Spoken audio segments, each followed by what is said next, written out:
Hi everybody, so today I want to talk in a quick little video. I want to talk about the Bambu Lab X1 carbon printer. Alright, one of the things I discovered on it is it can do time lapse. So little videos of things that you build. So I thought I would show you a couple, show you how it works real quick, just how quickly it can print, how it can print things that are pretty amazing to see actually. And a couple little quick videos. And that'll be it. Here we go.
Alright, so that's it. That's two really cool prints.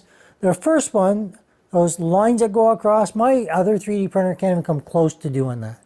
Alright, and it even leaves a little opening to put another little animal on the inside of it, little figurine or whatever have you.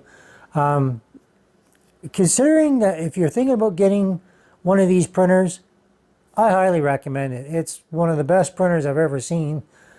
Super fast, and it can do jobs that you might not have even thought of trying because you've tried a few in the past and it just didn't work. So if you're thinking about getting one of them, highly recommend it. And the P1S is another one that's, the only difference is really, the big difference is the nozzle. Substitute that for a hardened steel nozzle and you'll be good to go. Almost the exact same experience. So if you like the video, hit that like, hit that bell for notifications for videos that come up in the future. And as always, thanks for watching. And if you're new, think about subscribing. Take care. See you in the next video.